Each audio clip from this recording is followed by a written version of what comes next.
You're listening to the Look Great Naked podcast. I'm your host, Eric Bach. This is the podcast for men and women who want to look great naked without living in the gym. If that sounds like you, then you're in the right place. Let's dive in. A lot of you people are cheaters. A lot of plagiarism out there. There's a lot of plagiarism out there, man. I've had more than one entire article and entire sales pages just completely ripped word for word, but Oh yeah, they get you a lot. Yeah. Hey, I guess it's flattering. It is flattering to an extent, but no one copies my shit. I want to dig into how to build muscle after 40. And let's just kind of jump into that conversation right now. And let's highlight what are some of the key problems that you see. And say for the lifter who's been around the barbell, around the gym for 10, 15, 20 plus years. Hello and welcome. Eric Bach here with the Look Great Naked podcast. Are you over 40 or close to it and want to build an elite level physique? If so, you are in the right place. Today, my good friend, mentor, Bryan Krahn, coach, writer, and author of Men's Health Muscle After 40. And oddly enough, back in 2014, Bryan Krahn was the first editor of mine over at T-Nation. So he played a very important role in me getting my footing in the industry and helping get information out there.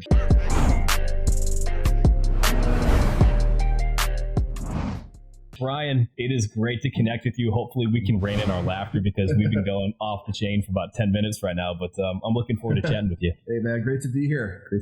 Love your channel. Yeah, I appreciate that. Yeah, so what we want to talk about today, because you've been in this game for a long time, both as a coach and as a writer and editor, right?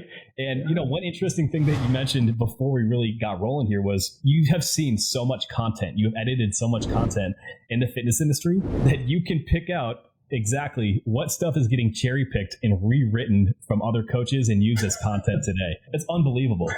Well, I think PC Loma and Lou Schuler would definitely hold the crowns for that. But yeah, it's like once you edit something, even though it was 20 years ago, kind of like more so than reading it, once you edit and work on something, it kind of sticks in your head. So nowadays I'll be like, I'll see a blog, something like a post come up and I'll be like, man, that looks familiar. And sure enough, I'll dig it down and I'll find it. And a lot of you people are cheaters. A lot of plagiarism out there. There's a lot of plagiarism out there, man. I've had more than one entire article and entire sales pages just completely ripped word for word, but oh yeah, they get you a lot. Yeah. Hey, I guess it's flattering. It is flattering to an extent, but no one copies my shit.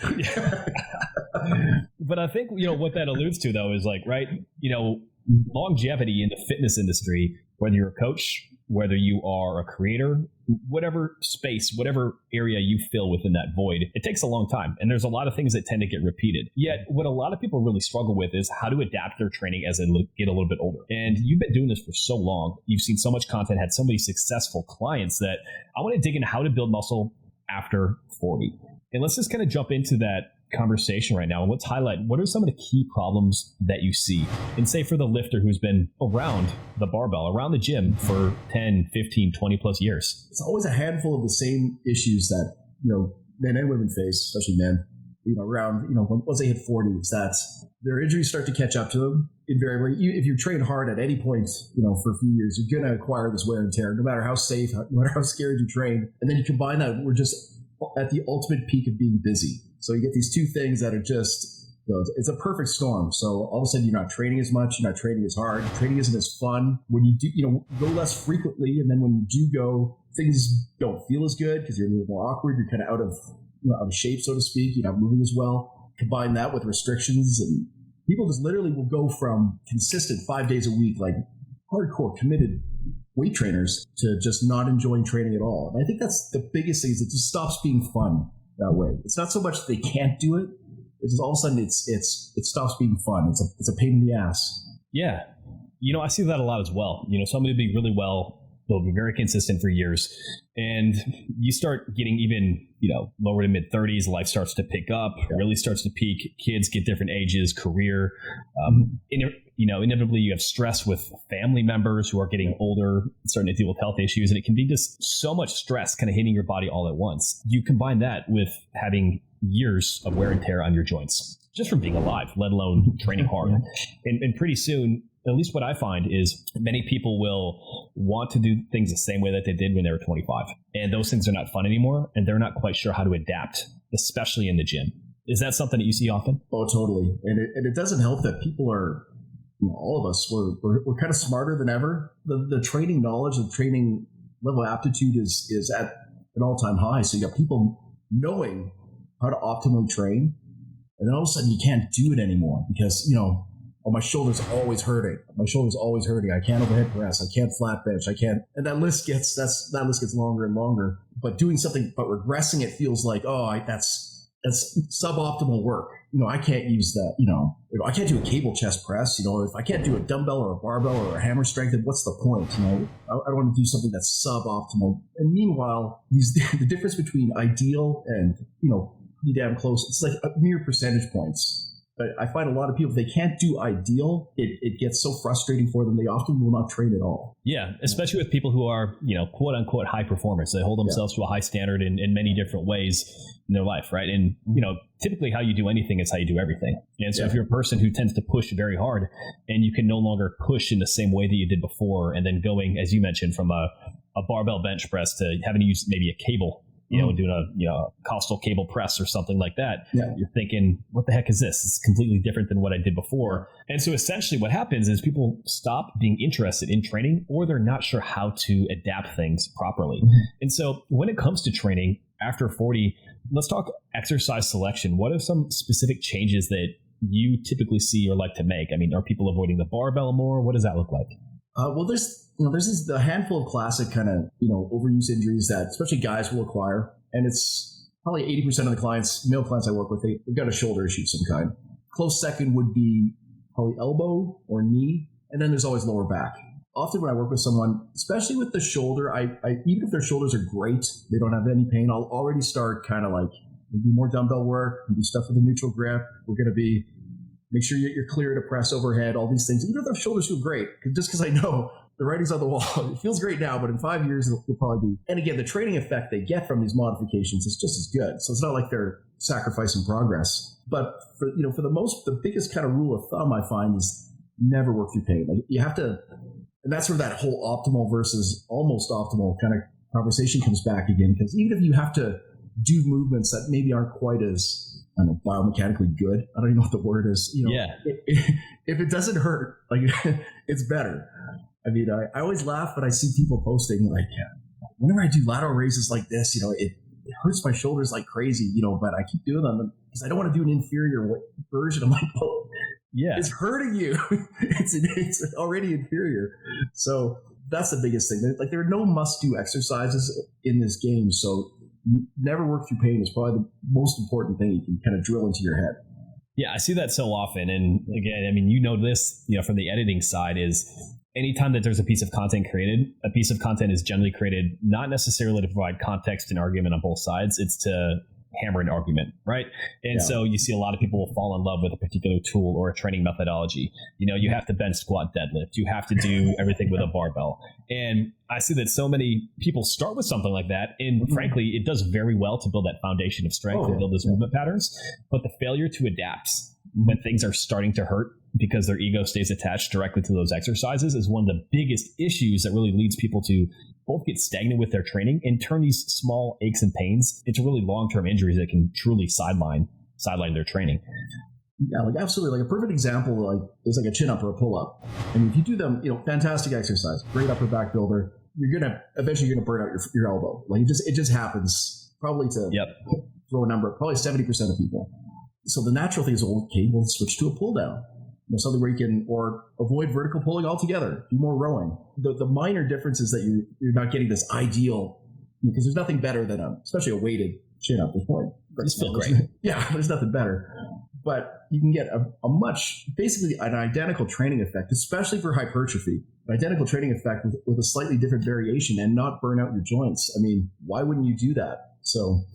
Yeah. And I think it's having that perspective of I want to do this shit when I'm 65, 70, 80, and me as someone who comes from kind of a strength and conditioning performance type background, listen, I love that type of training. However, now even in my mid 30s, I'm like, and we were talking about this before, for me, hammering a heavy squat, it might be something that would be optimal. It's suboptimal in that one, it causes joint pain. To the point where it impairs my ability to do something like drop down and pick up my daughter, which that's bullshit. I'm not dealing with that. And in addition, if something isn't optimal, or if something is viewed as being optimal, but you can't do it without being in pain, if it compromises your ability to stay consistent, then it's no longer optimal.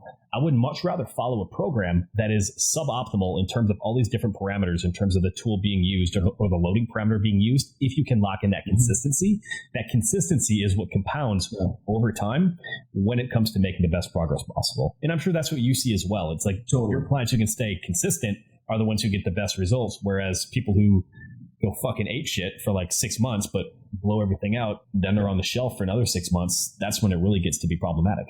And it's that whole mindset that's what probably the biggest thing that's got to change is as you get older, you have to be a lot more flexible and just with everything in terms of like your training days and obviously your exercises and your training days and your rep ranges, and you have to be a lot more on the fly. Perfect example is like if you don't like to, let's say you don't like to do 2 upper body days in a row. If your life dictates that these are the only 2 days where you can train these, but like just do it. Like it might not be optimal from a recovery perspective or whatever, but I always tell my clients, like, your body's going to figure it out. And as long as this is not, let's say 3 days in a row, as long as you're not consistently lifting weights 3 days in a row, if this is just like only an occasional thing, you're not going to overtrain. You're not going to overtax. Like just get the work in. And if it does occur consistently, then we got to step back and look at your programming and everything as a whole. Yeah. And this is that kind of a flexible mindset that you apply that to exercises too. You show up and I don't know, you're doing an easy bar curl. It's like, man, this is hurting my elbow. And do something else. Do a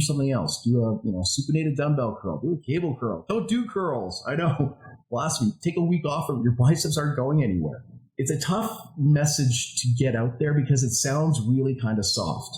Like, if you hire a coach and he's like, don't worry about it. Do this instead. Don't worry about it. Just, you'd be like, this freaking guy he has no backbone, But in reality, that's the wisdom of it is you're listening to your body and then you're applying. You're taking what it gives you. You're not just backing off. You're backing off, and then you're giving it something else. I like to say that when you get older, training is much harder, but you can't train as hard. Because you have to cover so much. You have to be aware of all these things. Like, okay, I can't do this exercise; it's starting to hurt, so I'm going to try this one out instead. You have to keep your volume a little bit lower.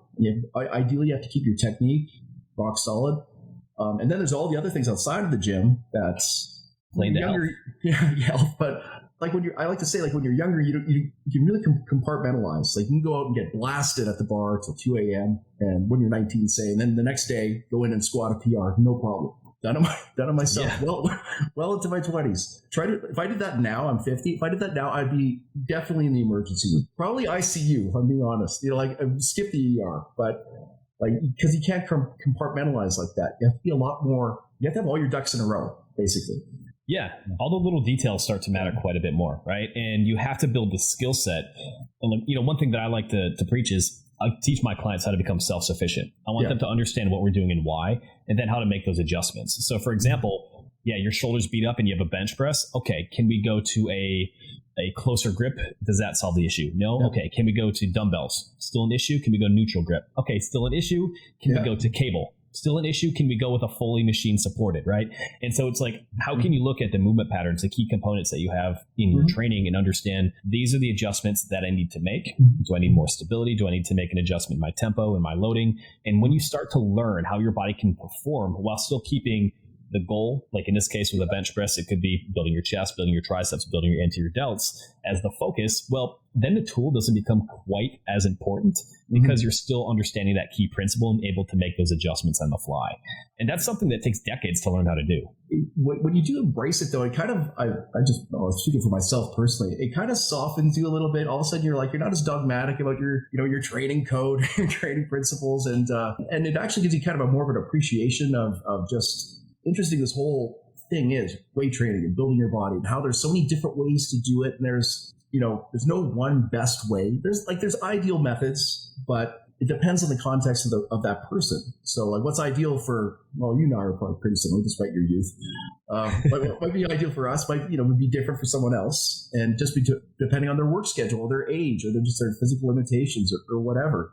As you get older, it just kind of, it does mellow you out in that way as you're like, okay, everybody is a little bit different. Everyone is on a slightly different path. And there's so many different ways to reach this end goal. Definitely. And I think that's such an important lens from which to look at at the information that you consume and the way that you train and go through the process, really how that becomes, right? Because there's so much information out there. We have a wealth of information, yet I like to say a poverty of wisdom of knowing how to apply that directly, right? And it don't mean that as a criticism. It's just that everything comes out in such tiny little bits of information that people gain all this surface level knowledge of it. But until you know how to put those pieces together into a comprehensive program, and then consider the complexity of every individual person and the nuances that are happening with stress and how these things interact with your body, it can be very overwhelming to be doing a lot of things right, but not getting the results that you should or that you think you should be based on what you're doing. And so something that we've kind of touched around a little bit would be stress, right? That's obviously something that tends to go up as life goes on. And tying your training together and really doing things that you don't like and like stress management, like how big of a focus does that need to be for somebody who's say 40 and getting a little bit older yet trying to optimize their physique? It's such a nebulous thing. Like you always hear, you got to manage stress, and then you take a step back, like, okay, what exactly does that mean? And you start to realize that now I'm getting into kind of like huckster language because everybody's got stress. Some people just can't deal with even modest stress, and other people's a machine even with really, really high stress. But the number one thing I do when I kind of work with someone is I just try to get them into a mental state through exercise and through lifestyle of consistency, basically trying to just calm everything down. So in other words, I look at their schedule and see where can we get into a pattern, and my heart goes out to people who work shifts. If you work shifts and you got young children, man, if I had two hearts, goes out to you. I got no hearts left, man.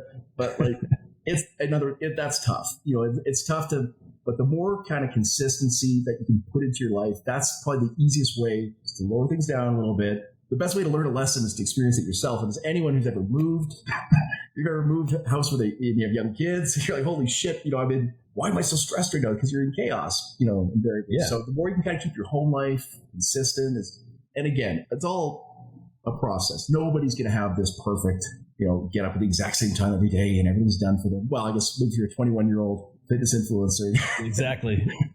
Read a couple books,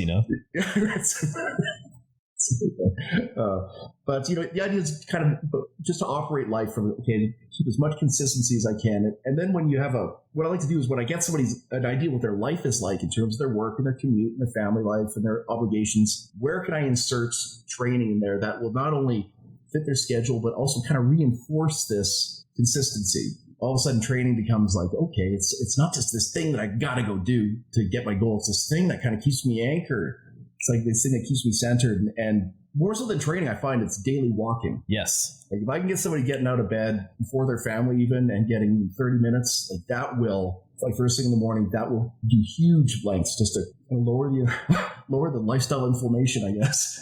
Totally.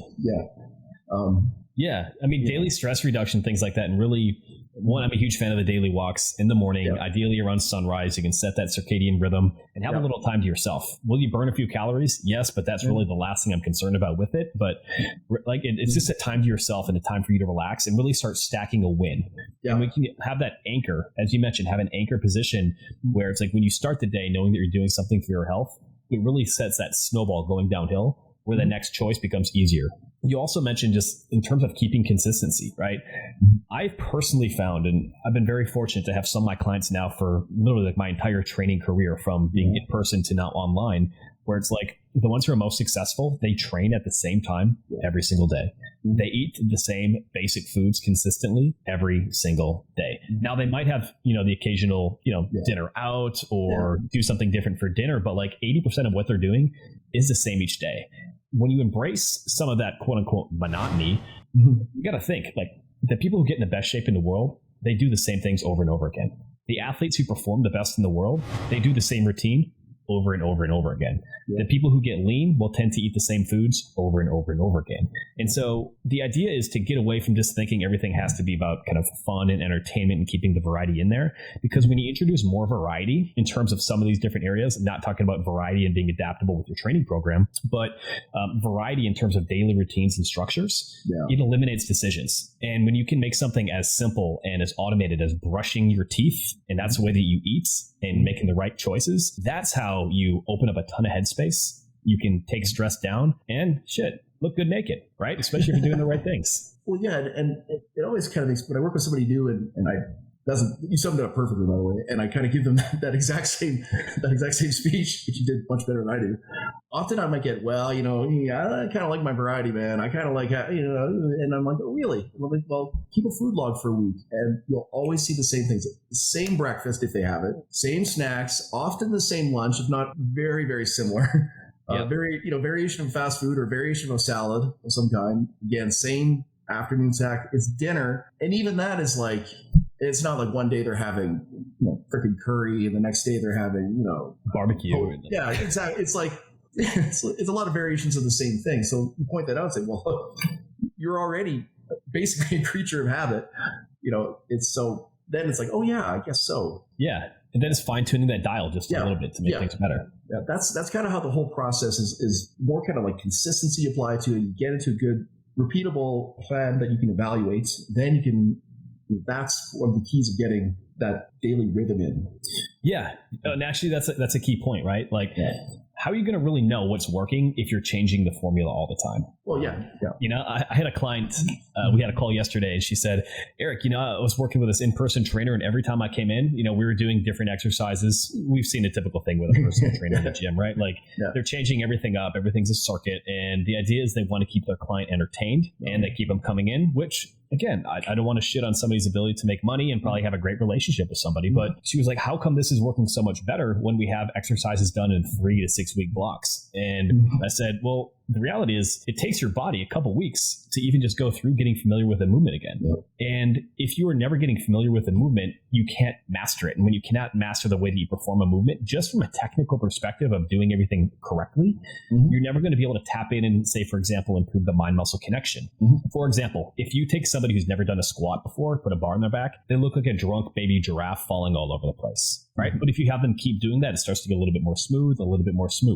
Now, if I would take Bryan as an example of somebody who's done squats thousands of times, you can make very slight adjustments and change things dramatically. So, for example, you could have your toes straight on. You could push your knees over your toes and really slow down your tempo and focus on your quads. Or you could widen your feet out, externally rotate your feet, and emphasize your adductors, your glutes, and your hamstrings, or even do a powerlifting squat while tapping into those muscles specifically. And so I think one thing that's so important is like having that consistent rotation of exercises. And if you have to make some changes, you do, but you have to be able to master how those movement patterns look. And I'm coming back around because this ties into something that we talked about before we actually started hitting record. And you mentioned personally with squats, like you haven't been doing them quite as much anymore. And so how important is it to treat strength training like a skill? Yeah, that's really, admittedly I haven't been squatting as much as I normally do, but I still train legs at least once a week, and I make sure I single leg squat. So I still get that squat pattern in. Yeah, especially these core lifts, like these, be it a squat, a deadlift, a press. Well, quite frankly, almost every weight training exercise, save like the really simple isolation lifts, they're all skills. You'll never be perfect at them. And that's frankly another thing as I learned as I've gotten older is that when I stopped chasing poundages quite so much and started focusing, okay, really good form on these lifts. Freaking cable curls. Yeah, I'll get my leader on and have a great time. Yeah. Oh yeah. But a squat. Now I can keep a few reps in the hole and focus on good form. Like let's film myself. Okay, what does it look like? Oh, it looks terrible. Okay, what do I got to work on? And just treating them like the projects that I'll never master them. But I can slowly get better at them, even as you get older. And that often requires lightening the loads. It requires, again, training more submax. Is that ideal for growth? I think it is. I think people shit on, pardon the language, submax work and say, oh, that's junk volume. Anything not to failure, that's junk volume. When I read that online, I'm like, this guy's got to be 23. Because it's not junk volume. That's low volume training is in right now. Yeah, it's like, oh yeah, if you're not going to failure, it's junk volume. Like, please. No, come on. That's how skills are built. You don't build skills working into the red. But getting back to the variety thing, I mean, again, you nailed it. You want to learn a program and then get at least a month in, and then it starts to, now you're challenging the musculature and more so the nervous system. But I get the urge for variety. But, this stuff does get boring, especially if you're not really into it. Like we're so into weight training. It's always, but you can even program in variety. Like if I have somebody who likes to travel, or if they have to travel, or they have, occasional days where they got to work out at an office gym or whatever, like there's your variety day. That's the day when if it falls on a training day, go in and just get a pump. do all this stuff, Yeah. do all the cable curls, man, do all that stuff. Just leave feeling good, Yeah, exactly. I guess that's going to be way more productive than if you go in there, and let's say it's not an ideal facility, like a hotel gym, and you're like, oh, I'm supposed to do my back squats with chains and a 4-second or whatever, and all they got is like dumbbells at 55, right? That's right, at a napkin dispenser. You're like, okay, I don't have much to work with here. Like, that's when doing these just completely kind of off the cuff, I call them pump and pose workouts. Like, that's ideal, because you're still going to get a pump, and there is a utility to that. Maybe it's not ideal muscle building work. It's not ideal, but for that context, it is ideal. And kind of circles back to what I was saying earlier. It's like the context determines what the ideal thing is. If you're one of these people who has to travel, say, a week out of the month, I have a lot of people like that. That's the week where we unload, and maybe you'll do a few gym sessions, but it's just whatever you want. You show up and whatever you want, get a pump. And then when you work it into the program as a periodic deload, it's actually very effective. Yeah, I think that's a great way to frame it, right? It's amazing how many times, I mean, I've experienced this personally and seen it with clients where they're saying, Eric, can you create a workout for me? I'm going to be at this hotel. Here's my equipment.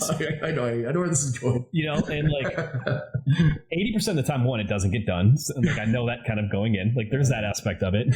But a lot of times when somebody actually pulls back, especially if they've been consistently long term, even if they drink more and eat more, they come back from that vacation and they're like, how the hell am I down 3 pounds? And then they come back in the next workout and they're stronger, right? Yeah. And I think what that speaks to, and something we've hinted at already, is like this overall stress tends to be higher. And so when we can take some time to de-stress the body, well, it's amazing. We have this thing called super compensation that takes place where the workout that you're doing this week, it's not like you're fully recovered from it tomorrow or the next day. It's a systemic process where your body's still recovering from that work. And so tying that back into why we want to do complete programs, well, the program that you're doing right now, and this is why you want to stick with things consistently that make sense, that are probably programmed by an expert and built for you, is if you stack your programs in successfully with the right volume, with the right breaks tied in, you're actually recovering from that previous workout and continuing to make progress during that next phase. And a lot of people just want to change it so fast that they shoot themselves in the foot, that they can't really recover from all the hard work that they're doing. And, for example, try to plow through something on vacation, then get stressed and beat themselves up because they didn't follow the perfect workout with back squats with chains, when they're staying at fucking, Holiday Inn. Right, exactly. Yeah. I mean, that's so true. I mean, and again, but I also have people, they feel that if they don't work out, okay, I need to work out when I'm on vacation. Otherwise I get on a rhythm and I'll just eat or I'll just drink. And I get that. Those are serious. Often there are issues beyond my pay grade, but I get it. And if exercise helps you manage that, then of course but I still will put together a workout. I'll be like, just go have fun. Like, you can walk into a gym and if it's leg day, what do they got? Do 2 to 3 sets of 12 to 15 on everything, and it's going to work. And then invariably they'll start to, they'll fumble around a few things. They'll create a workout for themselves. Yeah. And they start to become self-sufficient. Exactly. And they'll get a pump and they'll get that mental fix that they need to, manage their diet effectively and go on with their day. But you don't need if you're programming right while you're at home, and you don't need these strict, these set things while you're away. But I'm more like you. If I'm away, I just don't work out. Do enough of this stuff while I'm home. And that's my particular context. So yeah, I mean, I was just gone for a week visiting family, and kind of traveling around the state of Wisconsin, seeing different people, and like, I'm not going to go drop into a gym when I see these people very rarely. So what did I do? I mean, I stayed active. I kept my diet relatively in check, despite having some, beer and cheese curds and a good time. But it was like, hey, I did some push-ups one day. I did some squats another day, but it wasn't anything structured. It was like, cool, I'll just knock some out so I feel good, and then on with the next thing. And then now that I'm back, I'm just right back on track, right? And sometimes we tend to dramatically overestimate what we can accomplish in a week and dramatically underestimate what happens over time. Yeah. And so in a greater scope of things, like having 1 week that's not optimal in that regard, so you can focus on different areas of your life, it's going to allow you to actually perform better in all the other things while building a more sustainable long-term approach to fitness. And the consistency is what people need, especially when they're talking from a longevity perspective. I always tell people, if I can get them 8 to 12 weeks being ideally at that 90% consistent point. You can do that for 8 to 12 weeks. You're kind of in the mix then, and then you banked a week off, in my opinion. You banked a week off where you go away. You don't really think about this stuff, whether it's your nutrition or your training, and you can expand that. Like the more these blocks that you have where you're at this I think 90% is kind of like the sweet spot where you're at this level of consistency with your diet and your training. And the longer you do it, the more moderation you can have. It's kind of the irony of all this is that the more consistent you are, the more moderate you can be.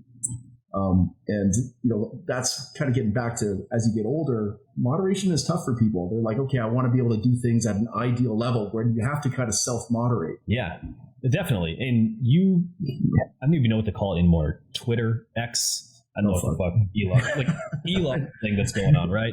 But you mentioned something the other day, and it was, one of the biggest benefits long term of building lean muscle is it gives you that flexibility where you can have more of that moderation and enjoy life a little bit more. And it's always wild to me when I see people, come into the coaching program and they've been focusing on losing fat for so long, calories so low for so long that metabolic function, everything is just kind of in the shitter, right? Where it's like, if we shift that focus to building lean muscle, it's crazy because you can start to eat more. Mm-hmm. You can start to fit in all these foods that you've wanted to fit in throughout. And your body becomes this metabolic machinery where you have so much more flexibility to actually have that sustainable approach where you look the way that you want to look and you can enjoy your life at the same time. I see it a lot, especially more on the low carb side too. When I get people, I had a few of these lately, they're guys and they're in good shape. Now they're middle aged, but they're still in good shape. They train strong. But also, I'm just like a little bit leaner. Just like to be a little bit leaner. And I look at them, I get what they're coming. They're not overweight by any means, but I get what they're saying. And invariably, it's just, their calories aren't that high. Sometimes, 2,200, 2,000, sometimes 1,800. And, the carbs are always so low, and when you get people exercising more and then lowering their fats and using carbs and keep titrating their carbs up, all of a sudden things really start happening. Now, I know I'm getting into the weeds a little bit. That's more of a physique competitor kind of mindset. But that's a good conversation to have. Yeah. But even for the layperson, like you get into these patterns where you're kind of like, oh, this is the diet that I do. This is the diet that works for me. And frankly, diet needs change over time. And your activity levels, whether you know or not, they change over time. And so it's good to kind of just occasionally pull back and self-audit and try something different. Yeah, definitely. I think you're hitting on a lot of key points here where, sometimes I will use tools like intermittent fasting and I will use lower carbohydrate diets, great ways to improve insulin sensitivity, kind of, improve overall discipline when it comes to nutrition. But I think a lot of people run some of these popular ideas really into the ground and it's to their detriment for way too long. You know what I mean? And as you kind of mentioned, it's like, we got to be able to give the body a break. We've got to be able to pivot from one thing to another. And there has to be a synergy between the way that you're training and the fuel that you're giving your body. And so as you mentioned, like if all of a sudden you're training way more, your activity level is way higher, but calories are way lower, especially carbohydrates, which are going to be the ideal fuel source for these things, and you're already in decent shape without metabolic issues, that's just going to lead to more issues down the road, right? So like we need to be able to balance like what our nutrition is like, what our macronutrient split is like in relation to our activity. So yeah, if you're going to have a lot more activity, we probably want to have the carbohydrates a little bit higher. Mm-hmm. It's going to support you. Man, people just don't count. They just don't track well when they're on low carb. As soon as the fats get high, you can always assume they're probably about 50% higher than they think. Yeah. I just had a new client. She did a caloric review based on everything right there. She's like, holy shit, Eric, I'm having about 450 calories more than I thought. And so what was higher? She's like, my fat, like my protein was dialed in, but like my fat was just a lot higher because fat's got 9 calories per gram versus a carbohydrate versus protein, both at 4. It's not that high fat, every diet strategy is a tool, right? Yeah. But the issue with a lot of high fat diets, and we can easily overconsume calories, even while thinking that we're doing everything right and without somewhat of a caloric control over time. That's when people get really frustrated and they're like, nothing works for me, right? And the reality is you got to find something where there's some form of control in terms of the calorie allotment and be willing to track so we have some data so we can make actual decisions on where to improve.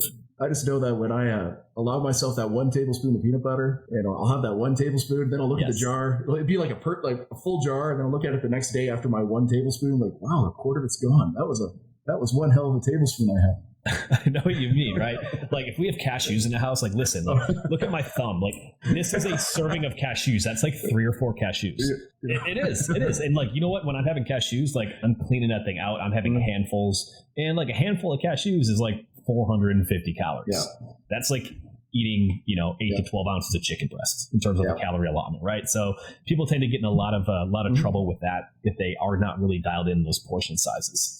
But that shows a lot of humility on your, and it's sort of like with the peanut butter. You got to own your like, okay, this is for me, I'm like, peanut butter is my thing. It's my kryptonite. It's my so it's Hunter's crack that he left when he dropped by unannounced. But so I can't have it in the house. I can't have Hunter in the house. Hunter's not allowed over, and I can't have peanut butter in my house, man, because I'll just overconsume it. And if for you, if that's cashews, if it happens to be like, I have it in the house. That's exactly it, right? Like, don't make it hard for yourself where you have to rely on willpower when your brain's completely shot at the end of the day already. Like, just don't allow certain foods in your house, or at least put a layer where you have to actually make a decision before you reach for it, right? Like a common example, I recall a client who, again, some stuff can be outside of our pay grade that we deal with on occasion, but every night was a nightcap. Every night was probably 4 nightcaps, right? And so the big issue was like, he's got a bar right in his living room where he just goes and decompresses. So like the first stage was like, listen, you can have the alcohol in the house, but it can't be where you go automatically. Like we have to put something else that's in that, so we create more friction from that decision, right? And when you look at things through that lens of like, if I'm struggling with this thing, how can I keep it out of my immediate environment so it's not so accessible? It at least gives you the chance to make a proactive decision instead of just reacting and going into automation mode. Yeah. And, and I'm laughing. I shouldn't be laughing. That is on a similar wavelength. I was a bit of Debbie Downers when everyone started working their alcohol into their working alcohol into their macros. Yep. Either reducing the fats, reducing the carbs. I remember feeling like the online Debbie Downer going, this isn't good. This isn't good.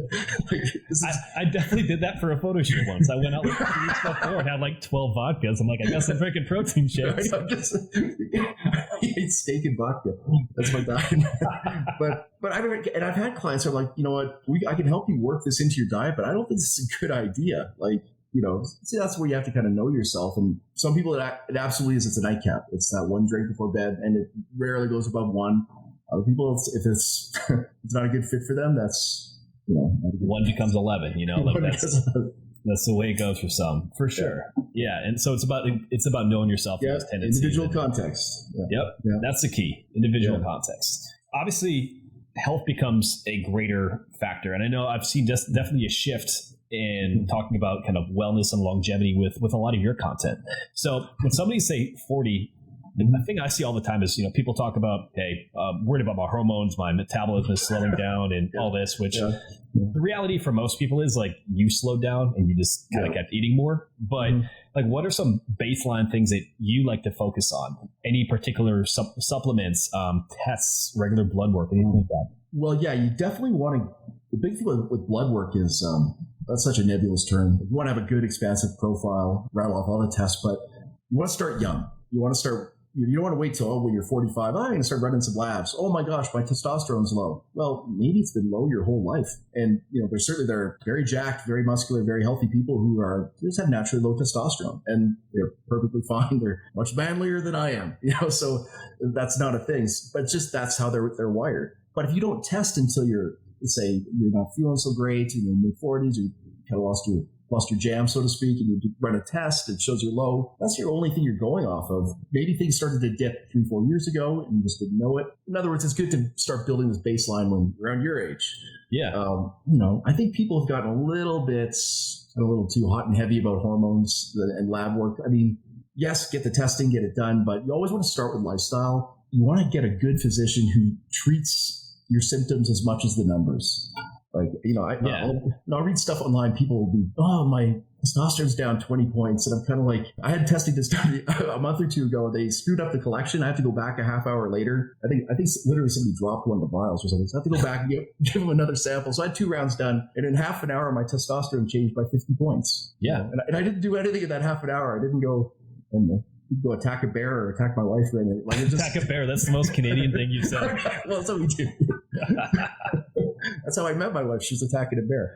But so it's like there's inherent problems with like margins of error with the labs and everything. So if you get a little too caught up in these numbers, you can kind of miss the forest for the trees. Like symptoms, how you feel is still the biggest thing. But just pulling back to health, you want to get a baseline of all these like lipids and obviously the basic endocrinology and want to get baseline. Oh, PSA, obviously. Yeah. I like to get organ function, things like liver enzymes, kidneys, all that. Yeah. Yeah, because then you can look for fluctuations and trends and stuff like that. But the first step is always isn't to medicate for any of these things. It's always lifestyle. It's sleep. It's sunlight. It is finding ways to reduce stress. And again, that's not just journaling and chanting in the corner. It's like adding rhythm and structure to your life that lowers stress naturally. Like these are the things that make big differences in those numbers. And I think sometimes we get a little caught up. Oh, I need this supplement, or I got to go to the TRT clinic. Definitely. Yeah, I see that all the time, right? People get very concerned about these things, and the first thing to look for is, what supplement should I take for hormone health, and without focusing on the lifestyle aspects, right? And it's like, one, if you don't know what the numbers are, you can't make an informed decision anyway if something works. It's like, I'd much rather have you go go through a good doctor and get blood work, or spend $250 out of pocket and get a blood draw with somebody like Blokes, where you can actually get a comprehensive panel and make some decisions from that point. But yeah, it's like you have to be able to track these things over time, because I have this conversation a lot with my clients. And, as an example, I had a guy who's like, oh yeah, my test levels were 400 and my doctor said I'm fine. Ranges can be 300 to 1,000, but if you've never had any blood work, we're not going to know. If you've been 400 your entire adult life, probably not an issue. If you're 800 and now you're 400, you're going to have probably erectile dysfunction or sexual dysfunction to some extent. You're going to be very symptomatic with a lot of things. So having that baseline is crucial. Yeah, you never want to go from, I got this low level, and then go start looking for symptoms, because you'll fucking find them. You know what I mean? If you have this bug in your head now, oh man, my test is low. Yeah. You know what? I am depressed. You know what? I do get brain fog. You know what? Sometimes I have trouble getting an erection. Like you'll start creating these things. It's the game the drug companies play. If you watch the cable news and you have this symptom, you have that symptom. If you start thinking about all these symptoms, like holy shit, I do have that. So it's always best to determine if you got these symptoms first, then get the lab work. And ideally, if your labs show that there's a problem, get them redone. Nobody does that, but just to confirm that, and then start with lifestyle, indicated or medication. I'd go lifestyle, medication, then supplements. I'd never go supplements. It's just not worth it. But, no, most supplements carry a lot of the same risks without the actual same reward, right? Especially with testosterone-based stuff. Oh, I should qualify. I love many supplements I take. Anything to do with testosterone, I totally bother. Yeah, I hear 100%. 100%. Awesome, Bryan. Well, this has been incredibly insightful. Where can we find out more about you? Well, geez. Where am I? I was going to say, I used to always say that I'm on Facebook. I'm never on Facebook anymore. I think I still have a presence there, though. I'm on Instagram. It's just my full name, BryanKrahn. It's probably the best way. That's also the URL for my blog, so bryankrahn.com. Probably find me on Facebook, too. I'll have to go check, see if I'm still up there. Awesome. Well, everyone, Bryan is such an incredible source of information and wisdom. He's been doing this for so long, and he can provide a lot more wisdom to all the tidbits and facts and random shit that you see on the internet, and really help synthesize it into a comprehensive plan. So, Bryan, thank you so much, both for your wisdom and guidance over the years, but also your time today. Hey, my pleasure. Good to see you. Hey, it's Eric here again. Now, there are 3 ways that I can help you look great naked. Number 1, if you want to grab a free copy of the Look Great Naked protocol to help you lose body fat without counting calories, then go to bachperformance.com/free training. Number 2, if you're a busy guy looking to build muscle, then I recommend checking out our Minimalist Muscle Blitz, which has helped over 1,000 men build muscle without living in the gym. Just go to minimalistmuscleblitz.com. The link will also be available in the show notes. Or number 3 and last, if you want to work with me directly and get the best results possible, apply at bachperformance.com/coaching to look great naked without living in the gym. Until next time, my friend,